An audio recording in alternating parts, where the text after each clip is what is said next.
Goal dari kekristenan itu adalah kita ini berjalan di dalam jalannya Tuhan dan kita mencapai apa yang menjadi tujuan Tuhan dalam hidup kita, amin.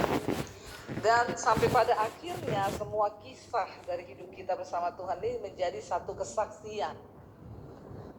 Kenapa sih Tuhan panggil kita untuk ikut Tuhan dan percaya pada Tuhan? Ya cuma satu tujuannya, agar hidup kita ini menjadi saksi Tuhan. Karena sekarang manusia sudah gak bisa lihat Tuhan. Tapi Alkitab berkata kita ini adalah saksi Tuhan. Karena kita adalah suratan terbuka, suratan Kristus yang dapat dibaca oleh semua orang, amin. Kita lihat bersama yuk di dalam Yesaya pasal 43. Yesaya pasal 43. Saudara, kalau saudara baca kitab Yesaya, itu terbagi dari 3 periode ya. Ya, Yesaya pasal yang kita baca sekarang 43, Yesaya 40 sampai 55 itu adalah masuk kepada periode yang kedua, itu ditujukan untuk bangsa Israel yang ada di Babel. Lalu setelah pasal 56 dan seterusnya sampai selesai itu ketika bangsa Israel pulang dari pembuangan di Babel. Ya, kita tahu bangsa Israel itu bangsa yang keras kepala, ya, mereka disertai Tuhan, lalu mereka berdosa, lalu dihukum, bertobat lagi, ya, dipulihkan lagi, berdosa lagi, dihukum lagi, bertobat lagi, dipulihkan lagi. Siklusnya itu seperti itu terus. Tapi kita jangan seperti itu terus, amin. Itu namanya ya saus tomat, ya, pertobatan saus tomat, ya, selalu ya kumat lagi. Tapi ketika akhirnya bangsa Israel diizinkan di pembuangan di Babel, saudara, mereka itu berteriak kepada Tuhan. Bagaimana tidak berteriak? Ya, itu tempat yang tidak enak. Mereka dipaksa dibawa ke Babel. Mereka suka atau tidak, mereka mau atau tidak, ya mereka dibawa Tuhan ke sana. Saya nggak tahu saudara ada di sini memang suka atau tidak, ya, tapi ya suka-suka tidak-tidak ya. Sekarang di Indonesia lagi kabur aja dulu ya. Pokoknya urusannya belakangan kita kabur dulu, bersyukur saudara yang sudah kabur duluan. Sekarang orang mau kabur udah susah saudara ya. Tapi kalau orang bilang, di sana lebih enak, di sini lebih enak, ya sebenarnya nggak ada yang lebih enak, iya nggak? Ya kalau kita tanya apakah saudara enak di sini, ya pasti saya percaya saudara juga akan jawab, ya nggak enak-enak banget juga, enak di Indonesia. Tapi orang Indonesia dan saudara ngomong enak di sana ya. Ya lalu tempat yang enak itu di mana? Ya tempat yang paling enak itu waktu kita menghidupi panggilan Tuhan. Dimanapun engkau berada, engkau jalani panggilan Tuhan di situ tuh akan jadi enak. Karena di sini kan, ya orang bilang enak, yang menjalani belum tentu enak. Ya orang bilang sama saya, ibu tuh enak ya, terbang terus. Saya kepengen di rumah, nikmati rumah saya, tanaman saya, kicauan burung.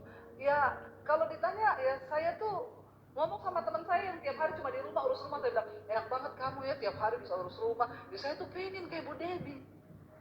Jadi ternyata memang hidup ini, kalau orang Indonesia bilang sawang sinawang, masih tak ngerti nggak itu apa sawang sinawang? Ya hidup itu ya sesuai dengan pandangannya orang. Kadang kita pandang dia enak, dia pandang kita enak. Ada orang yang lihat orang kerja di bank enak banget ya, duduk terus di ruangan. Dia lihat orang kerja di luar enak banget ya, dia nggak di ruangan terus. Jadi hidup yang paling enak itu di mana ya? Waktu kita menjalani panggilan Tuhan. Ketika bangsa Israel, saudara bayangkan, tiba-tiba mereka diserbu oleh Raja Babel, Nebukadnezar.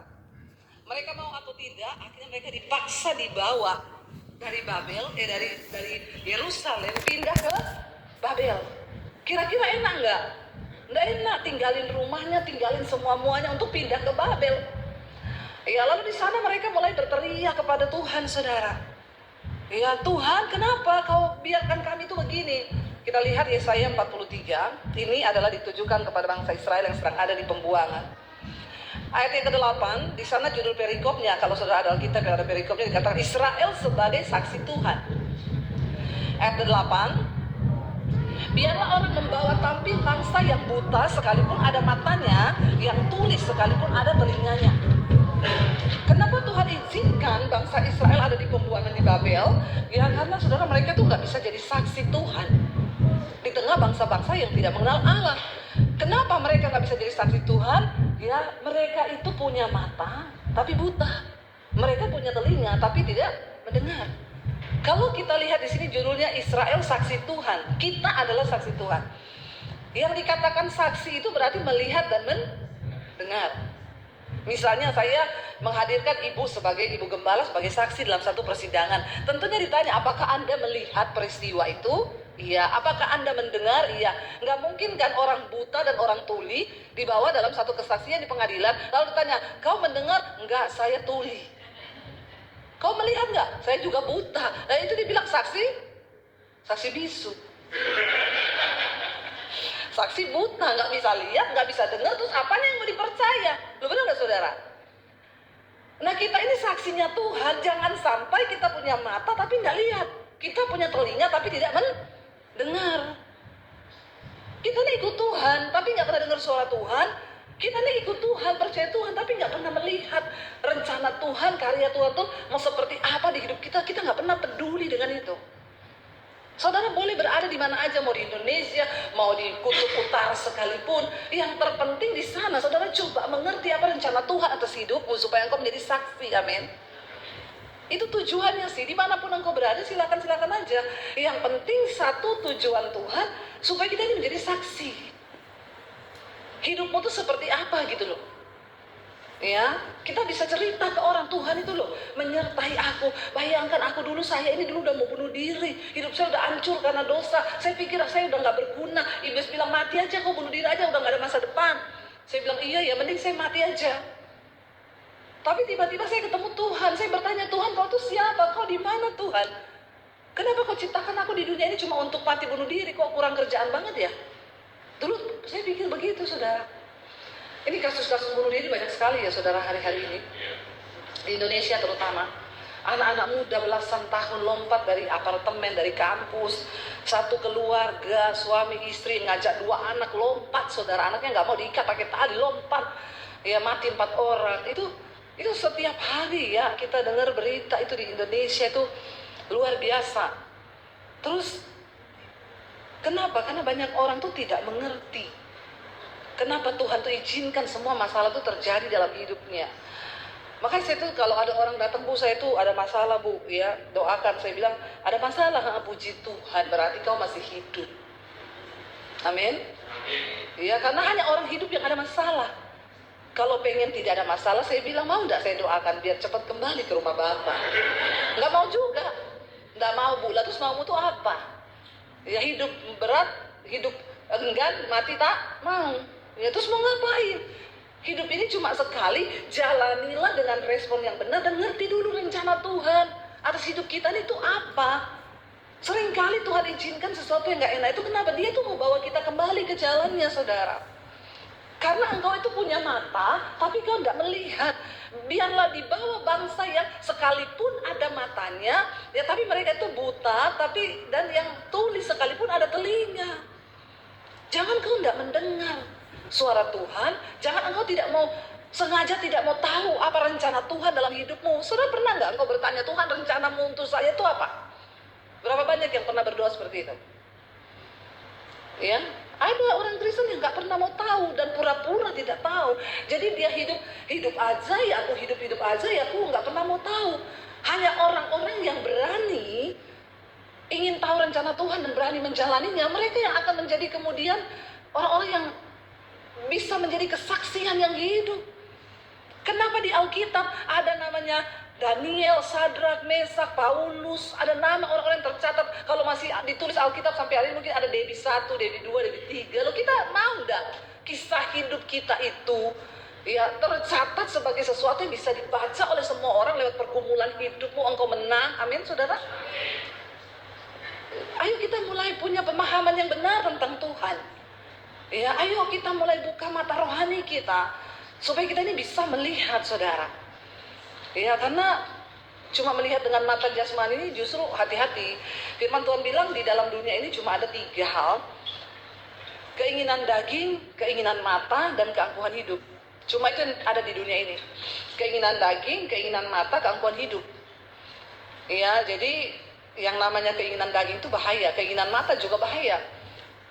Ada seorang penyanyi Indonesia yang dia dapat juara di Amerika, saudara, waktu dia nyanyi, namanya kalau nggak salah Putri Dia Buta. Lagunya dibeli itu sama jurinya, ya, Got Talent di Amerika tuh dibayar mahal dia. Kalau nggak salah berapa triliun kalau nggak salah tuh dia dibayar. Lalu ketika dia pulang di Indonesia, dia ditanya, kamu sudah punya banyak duit, mau operasi mata nggak biar bisa melihat? Dia bilang, enggak, aku nggak mau. Kenapa? Saya takut nanti kalau saya bisa melihat, hidup saya berubah.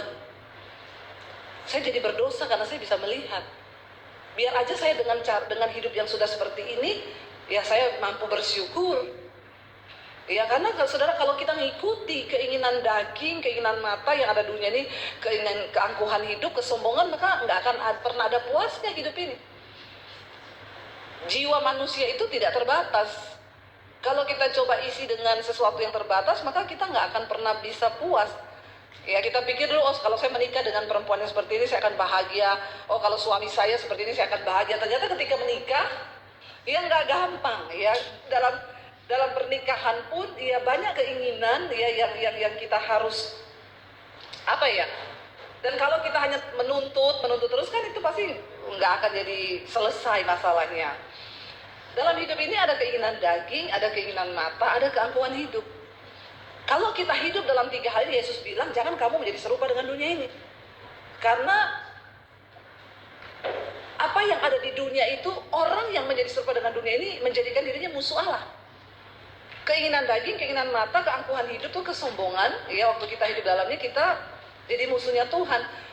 Tapi mata ini Tuhan kasih buat kita ada.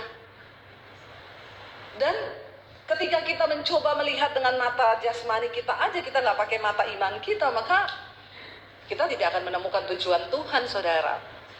Waktu kita mencoba memuaskan jiwa kita dengan semua keinginan-keinginan mata kita, itu hati-hati. Makanya kita perlu berdoa supaya kita tuh punya mata. Ayo lihat rencana Tuhan ke depan.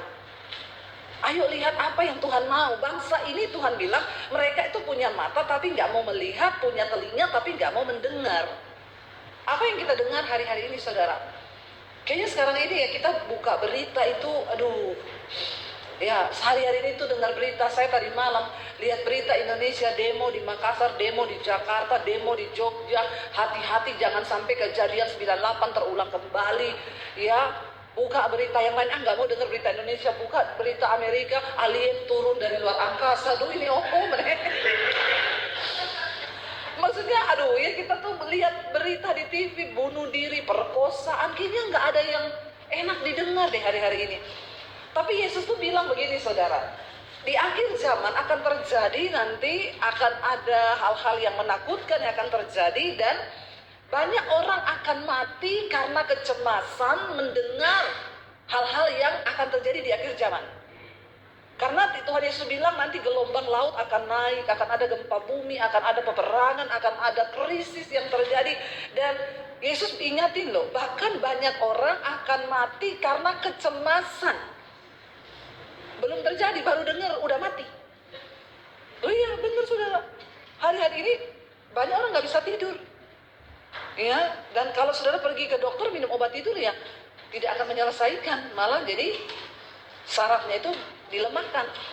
Itu akan terjadi di akhir zaman. Nah, hari-hari ini betapa pentingnya kita mengerti kehendak Tuhan, kita mengerti rencana Tuhan dalam hidup kita supaya hidup kita ini menjadi saksi. Lalu Tuhan berkata begini, ayat yang ke-10 kita lompat aja. Kamu inilah saksi-saksiku, demikianlah firman Tuhan. Ayat 10 baca bersama.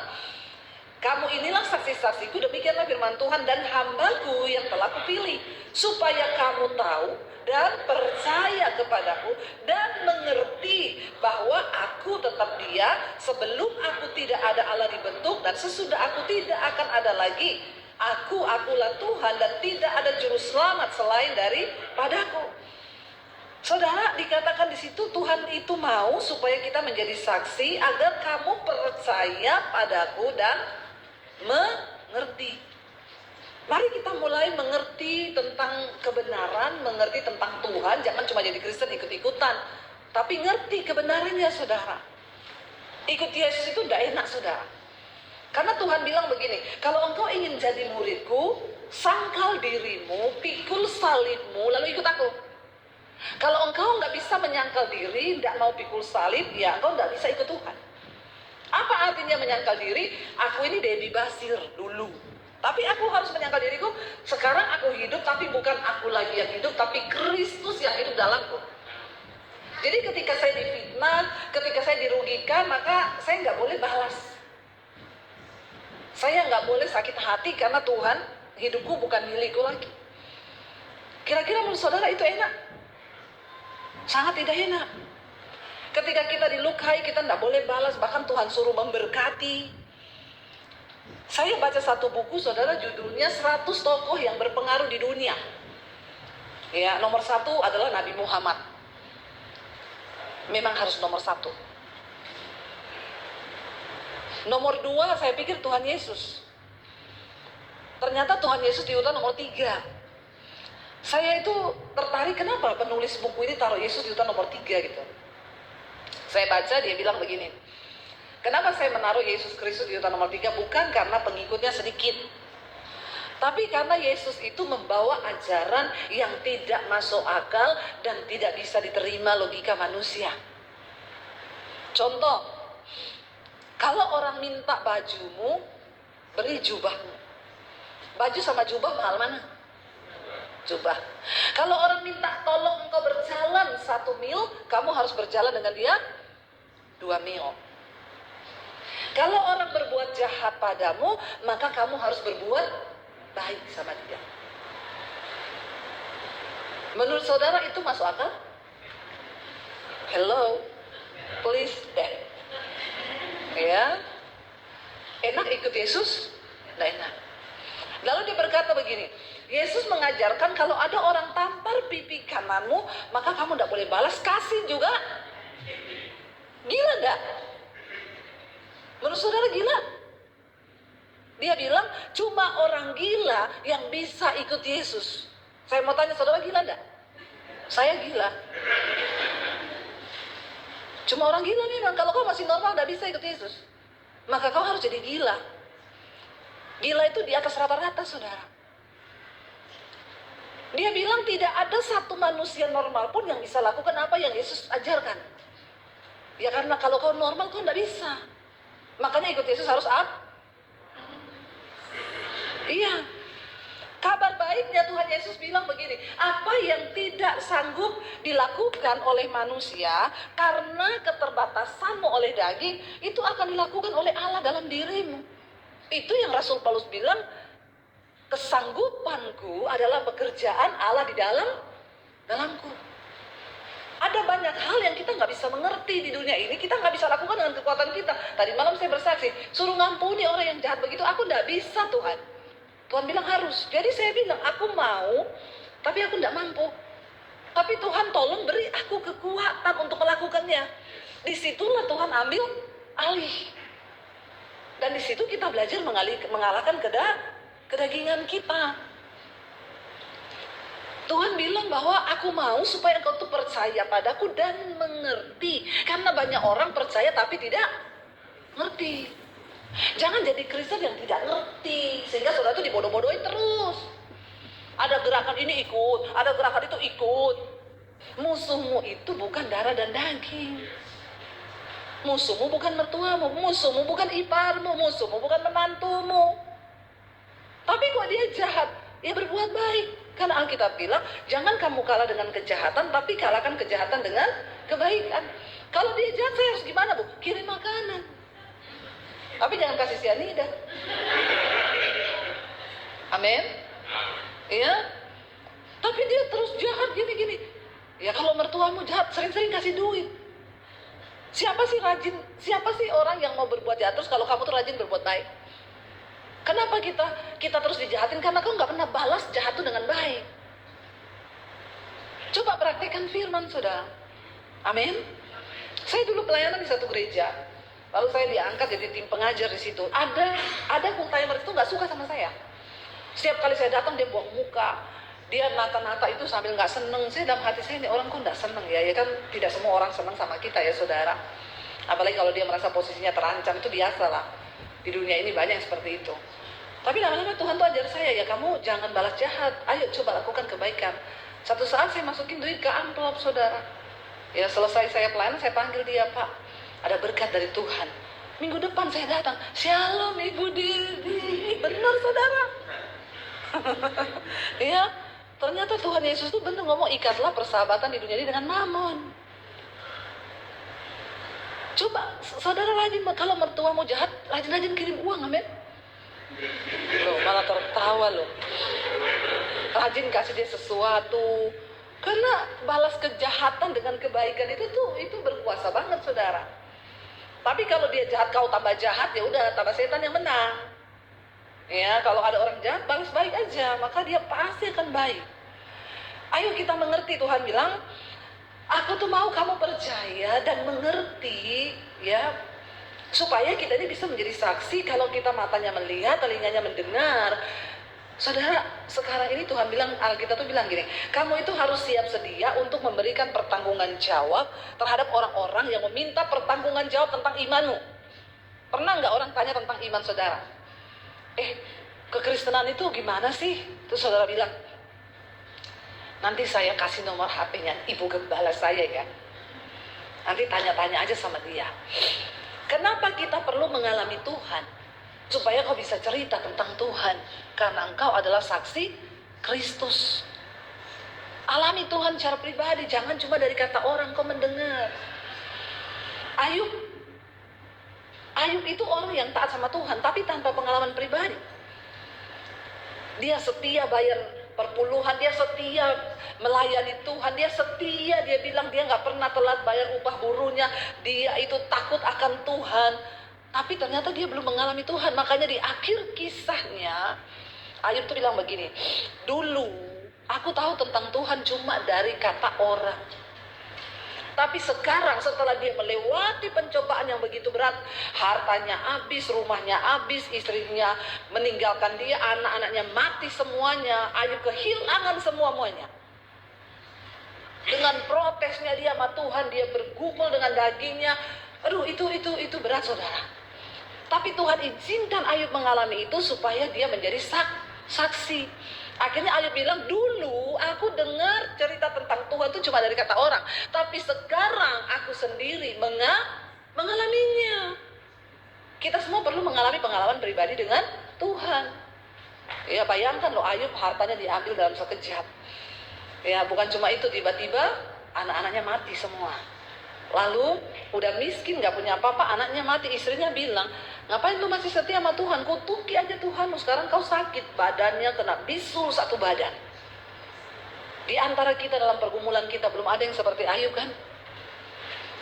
Ya, ayo bersyukur saudara dengan pengalaman. Apapun masalah yang kau hadapi hari ini, Tuhan tuh pasti punya. Kalau kau kepentok dalam hal keuangan terus, berarti Tuhan tuh mau uji kau. Dalam hal keuangan kau belum lulus. Karena saya itu selalu berkata begini, hidup kita ini mau mencapai perkenanan Tuhan itu seperti roket. Roket itu kalau ditujukan keluar angkasa, saudara, dia harus benar-benar full power, semua kekuatan dia kerahkan untuk melawan gaya gravitasi bumi yang pasti akan menjatuhkan benda apapun yang naik. Dan itu nggak mudah. Kekuatannya itu harus, apalagi ketika dia mau dekat keluar angkasa, itu atmosfernya, tekanannya makin berat. Tapi ketika dia keluarkan semua tenaganya dan roket yang berhasil mencapai titik luar angkasa itu, setelah dia tembus atmosfer bumi, dia udah nggak pakai power lagi, dia tinggal melayang, saudara. Hidup dalam perkenanan Tuhan itu seperti itu. Mungkin kita masih seperti robot hari ini, roket yang masih terus berusaha untuk naik sampai ke atmosfer. Tapi banyak yang nggak kuat. Memang kemarin Elon Musk punya roket satu meledak gitu, jadi serpihan. Ngikut Tuhan, jangan sampai kau meledak loh ya. Minta kekuatan dari Tuhan.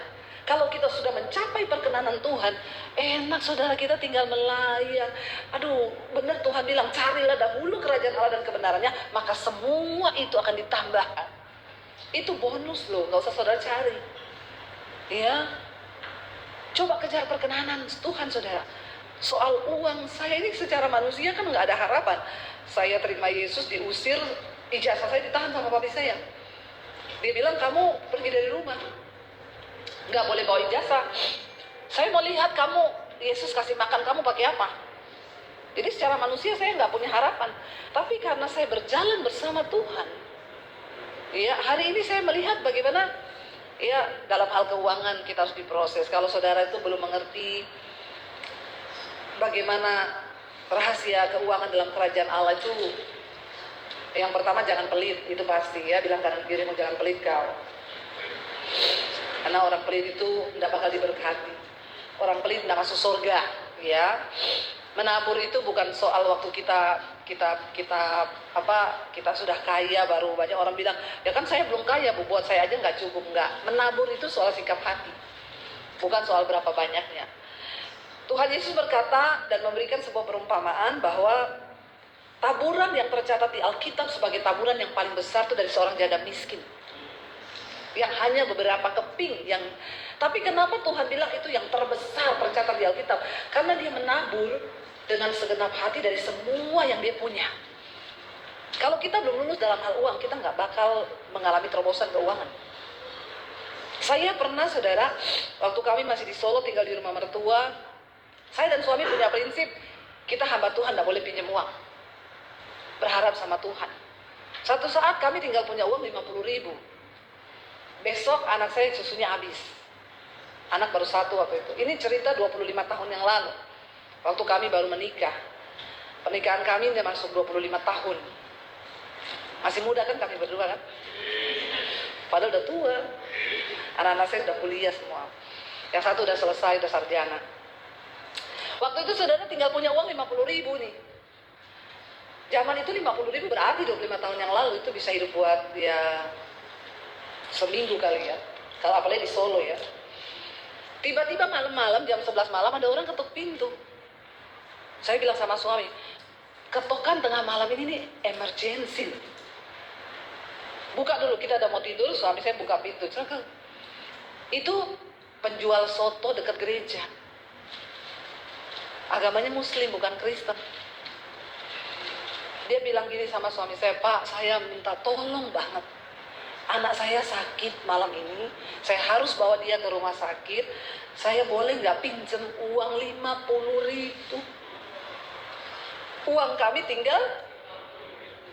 Kalau saudara jadi saya, kira-kira apa yang saudara lakukan? Lalu suami saya bilang, sebentar ya Pak, saya tanya istri saya dulu.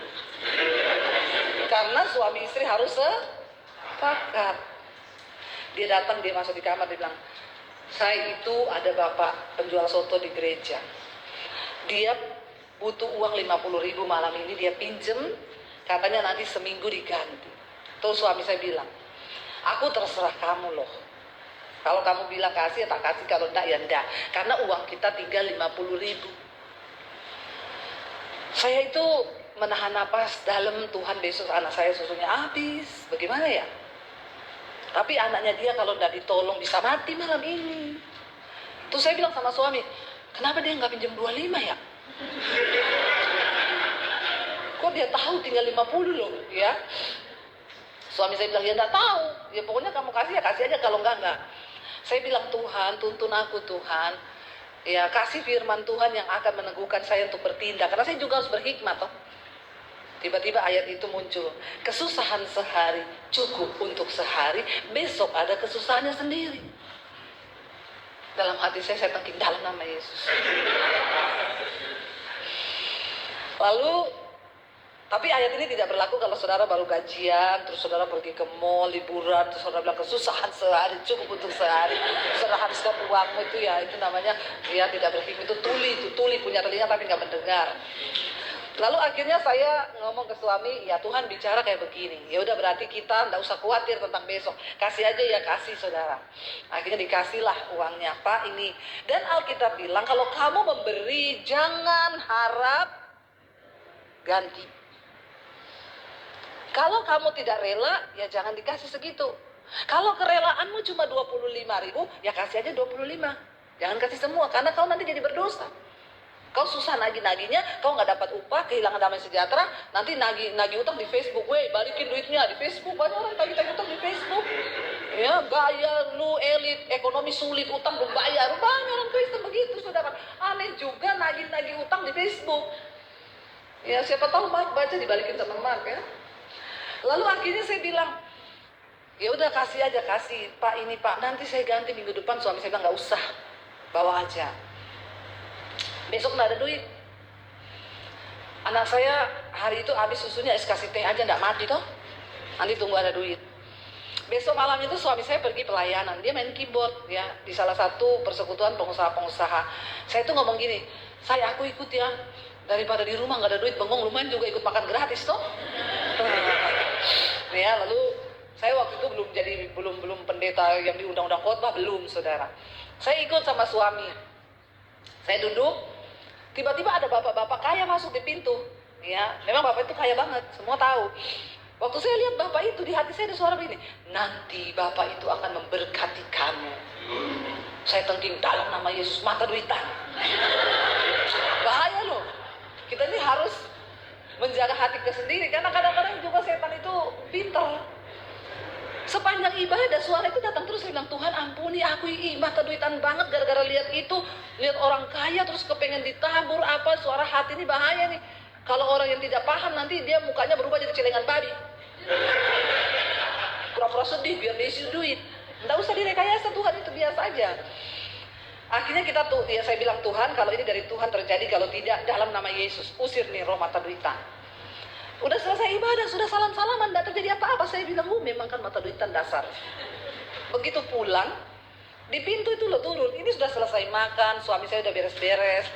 Turun di tangga, bapak itu salaman sama saya, shalom, shalom, lama ya tidak ketemu, gimana kabar kalian? Baik Pak, sini, saya mau memberkati kalian, saya mau berdoa buat kalian. Oh berkatnya doa. Saudara maunya berkat doa atau doi? Mata duitan semua juga ini. Ya kalau berkatnya doa nggak terasa, kayaknya saya juga doa sendiri bisa toh. Lalu saudara, yaudah kita berdua duduk, didoakan dalam nama Yesus. Tuhan aku berkati kedua hambamu ini, bla bla bla bla, amin. Udah mau pulang, dia bilang ini, tunggu dulu, tunggu. Tuhan tuh suruh saya berkati kalian loh. Semua uang yang di dompet saya suruh kasih sama kalian ini. Dia ambil dompetnya, saudara, dia keluar. Saya ingat banget waktu itu 750.000.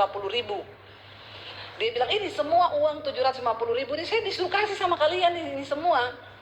Saya bilang, apa iya Pak? Iya, ini Tuhan loh yang suruh. Saya tanya lah, terus Bapak pulang gimana? Nggak ada duit, saya pinjemin 50, gimana Bapak? Ya, nggak usah, saya kan ada sopir di bawah. Oh iya maaf Pak. Ya, ini ambil semua, dia bilang. Ya, saya bilang, gitu ya Pak? Iya, ini Tuhan loh yang suruh. Ya dikasih kan, saya terima kasih ya Pak, Tuhan memberkati. Tapi saya nggak ngomong, memang dari tadi Tuhan sudah bicara, nggak usah alay lebay, ya. Udah mau turun saudara, dia bilang gini, Bu, sebentar, Tuhan ini suruh saya, kuat sekali. Ada nomor rekening nggak? Di BCA saya bilang ada Pak, berapa ya? Saya nggak hafal, aduh bahaya, saudara harus hafal nomor rekening. Jangan sampai berkat Tuhan terhalang karena kau tidak hafal saudara. Ya, saya waktu itu tidak hafal, sekarang hafal 785064087. Hafal saya. Dulu tidak hafal, sekarang sudah terekam di sini, tapi nggak usah juga ditulis di kartu nama. Lalu dia tanya berapa Bu? Saya tidak hafal Pak. Oh, tidak ada dicatat. Ya karena memang tidak pernah ada yang minta waktu itu. Ya besok nanti jam 8 pagi Bu tolong kirim nomor rekening BCA-nya ya. Oh iya kita pulang. Ya saya tunggu. Ya dia tanya dulu Bu, mana nomor rekeningnya, udah jam 8 kan? Dia tanya saya kirim, jangan jam 7 pagi sudah kirim Pak ini nomor rekeningnya. Jam 8 tanya udah transfer belum ya? Itu banget kan ini saudara. Ada orang kata duitan memang. Ya, saya sekarang kan banyak bantu pendeta-pendeta di pedalaman. Kalau model-model begitu nggak saya transfer. Ini berarti berharapnya sama manusia ini, bukan sama Tuhan. Jadi dia tanya baru saya kasih ini Pak. Tiba-tiba jam 10 pagi dia tanya, Bu, Ibu lagi ada di mana? Di rumah sama suami. Bisa datang nggak ke BCA sini yang pusat, saya ada di sini. Saya pengen ketemu langsung, ada yang mau saya omongin. Kita datang saudara. Dia itu pegang amplop coklat, dia bilang, saya nggak transfer, kenapa Bu? Karena ini aneh, saya baru kali ini loh begini. Tuhan itu mengasihi kalian loh. Jangan terima kasih sama saya ya, tapi terima kasih sama Tuhan. Saya juga bingung kenapa Tuhan begitu sama kalian. Terus saya cuma bilang, ya saya juga nggak tahu Pak. Ya udah ini dia, terima kasih sama Tuhan ya. Ya sama Bapak juga terima. Enggak, jangan sama Tuhan aja. Jadi hari itu waktu sampai di rumah saya buka 10 juta. Jadi hari itu dia kasih kami total berarti 10.750.000. Saya pinjemin itu tukang soto 50.000. Saya bilang sama suami gini, say, kalau tadi malam kita nggak kasih itu duit, saya yakin hari ini kita nggak bisa lihat mujizat. Karena kita nggak bisa dipercaya dalam hal uang. Waktu Tuhan bisa percaya kita, maka Tuhan tuh kasih kepercayaan yang lebih besar. Saudara tahu ketika kami sekarang diberkati, yang saya cerita kami bangun sekolah itu kita sisihkan uang 2 miliar untuk pembangunan, ternyata habisnya malah berlipat. Tapi kami percaya sama Tuhan, kami nggak cari dana, nggak cari proposal, andalkan Tuhan. Semuanya terjadi dengan cara Tuhan. Dalam waktu 7 bulan sekolah selesai. Kami biayai orang-orang dari desa-desa untuk sekolah jadi hamba Tuhan 6 bulan di asrama. Terus yang paling heboh, ya kalau saya menabur puluhan juta setiap bulan untuk gereja-gereja itu biasa. Tapi satu kali saudara, saya itu dapat suara Tuhan suruh beliin mobil seorang pendeta. Tuhan bilang kamu beliin pendeta itu mobil. Dan mobilnya itu sama dengan punyanya wakil gembalanya. Saya tahu mobilnya wakil gembalanya itu harganya 425 juta. Hampir 500 juta. Saya langsung tengking itu suara. Dalam nama Yesus saya salah dengar nih. Saya enggak mau. Ini saya salah dengar. Tapi Tuhan tuh bicara terus. Sampai akhirnya saya bilang gini, Tuhan, oke, kalau ini suara Tuhan, saya harus konfront ke suami saya. Kalau suami saya bilang iya, berarti ini suara Tuhan. Karena suami saya ini agak perhitungan, enggak pelit, tapi agak perhitungan. Dia ketawa, ini enggak pelit, enggak, tapi agak perhitungan. Ya kadang saya nabur sekian, dia tegur saya, kok banyak banget sih, saya itu disuruh Tuhan. Oh iya wes, ini 425 juta, harga satu mobil. Saya bilang, saya tanya ya Tuhan, karena firman-Mu berkata istri itu tunduk sama suami. Kalau suami saya bilang iya, berarti dari Tuhan. Saya tanya, saya itu dapat suara Tuhan apa? Tuhan suruh kita beliin tuh pendeta ini mobil untuk pelayanan. Dia tuh diam 1000 basah. Saya dalam hati saya, kok dia diam toh ya? Ayo kamu ngomong loh, ini saya juga butuh konfirmasi. Dia ngomong gini, kamu tahu nggak itu? Aku tuh udah dari 6 bulan yang lalu disuruh Tuhan beliin tuh pendeta mobil, tapi aku diem aja. Lah kok Tuhan kasih tahu kamu ya? Saya bilang, oh ternyata karena kau tuli. Punya telinga tapi enggak, pura-pura enggak dengar. Jadi saat itu juga, aduh tapi gede loh Tuhan, tapi kami belajar saudara. Dan dari situ kami tuh melihat Tuhan terus, ya memberkati Tuhan terus. Ya bahkan saya cerita ibu tadi waktu kami lagi bangun sekolah. Ya itu saya taruh di situ uang pribadi kami 2 miliar awalnya. Saya pikir selesai lah bangun tuh 2 miliar. Ternyata kan enggak, lebih gede. Dan dalam waktu tahap pembangunan itu saya ditawari orang apartemen di Jakarta harganya 7 miliar. Saya bilang enggak Pak, kami lagi bangun sekolah dan saya itu bukan kelas kami apartemen itu. Lalu dia bilang, enggak Bu, Ibu lihat aja dulu. Ya karena untuk memuaskan dia saya pergi lihat lah itu apartemennya. Ya itu apartemen mewah saudara di Jakarta. Yang saya lihat itu udah full furnish lagi. Itu Agnes Monica ada di lantai atas. Saya bilang sama suami enggak. Lalu dia tanya, Bu, jadi ibu mau tawar berapa? Ya harga 8 miliar mau ditawar berapa ya? Ya bingung juga saya bilang ya kita enggak mau nawar gitu. Terus ibu tawar aja Bu. Ya karena disuruh tawar saya bilang ya saya tawar 2M aja boleh enggak? Itu pun bayarnya nyicil. Boleh saudara, dikasih kunci. Wow enggak? Enggak percaya atau wownya itu enggak percaya. Dan itu Pak Rey sama Bu Devi udah datang ke apartemen itu waktu di Jakarta. Tuhan itu saudara waktu, ya itu yang saya bilang ada hal-hal yang di luar nalar. Sebelum kami kesini, kami Januari kemarin pindah rumah, tinggal di Bintaro dari Jakarta Selatan, sekarang buat studio rumah itu di tengah pandemi. Yang tadinya kita mau jual rumah nggak jadi, malah beli rumah. Saya beli rumah 2, 1 buat studio, 1 rumah. Nah kemarin udah kekecilan, jadi rumah itu sekarang benar-benar buat studio. Kami baru diizinkan Tuhan lewat peneguhan hamba Tuhan juga kita beli rumah yang lebih besar lah di Bintaro. Itu rumah di situ harusnya harganya 14 miliar. Kami beli harga berapa saudara? Cuma 6,5 miliar. Sampai pajak itu nggak percaya, dia bilang nggak mungkin, ini pasti dimainin harganya. Sampai dipanggil lah pihak ini bikin surat perjanjian bahwa benar harganya segitu. Itu hal-hal yang tidak masuk akal tuh Tuhan buat waktu kau bisa dipercaya dalam hal keuangan yang tidak masuk akal kan. Orang itu mungkin kalau dengar cerita saya tuh Ya saya enggak memaksa saudara untuk percaya, tapi Tuhan bilang cari dahulu kerajaan Allah, semua ditambahkan, terutama dalam hal uang. Kita ini harus benar-benar bisa dipercaya. Kenapa saya larinya ini ke uang ya?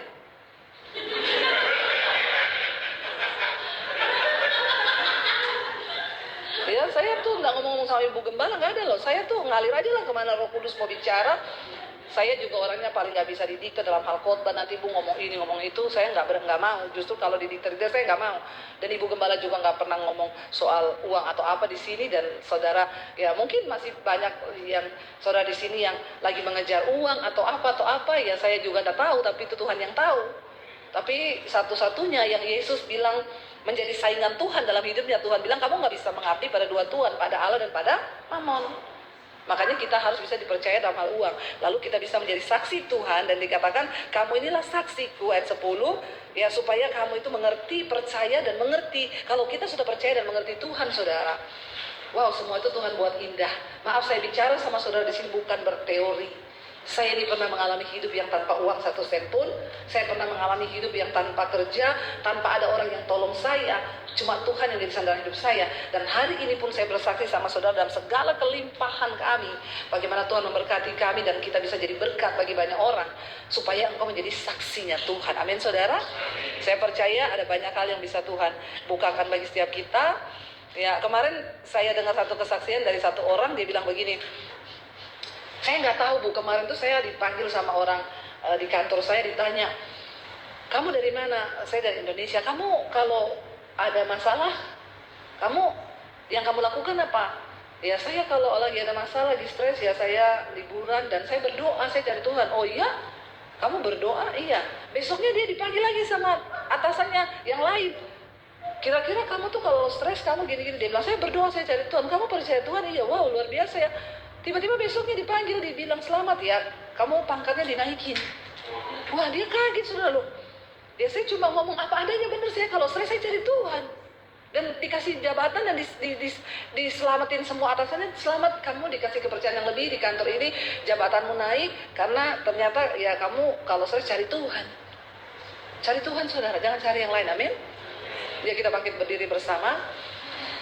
Berkati setiap anak-anakmu yang hari ini sedang berjuang. Kami percaya Tuhan turut bekerja mendatangkan kebaikan. Kami percaya kami akan melihat kemenangan di tahun ini, Bapa. Asal kami tidak menyerah. Berkati Tuhan setiap mereka yang membutuhkan kekuatan dari Engkau. Biar mereka terus berjuang sampai pada garis akhir. Tuhan juga berkati bangsa dan negara kami Indonesia, berkati Bapak Presiden Jokowi, wakilnya, seluruh jajaran kabinet yang ada. Indonesia aman, tentram dalam tangan Tuhan. Terima kasih Bapa, kami mengucap syukur buat siang hari ini, buat kebenaran firman-Mu yang berikan kami kekuatan. Mari buka hati dan tangan-Mu, saudara, terimalah kiranya berkat dari Allah Bapa, cinta kasih Tuhan Yesus Kristus, penyertaan Allah, Roh Kudus menyertai hidupmu mulai hari ini, bahkan sampai kali yang kedua Tuhan Yesus datang menjemput kita semua, nama kita tercatat di dalam kitab kehidupan.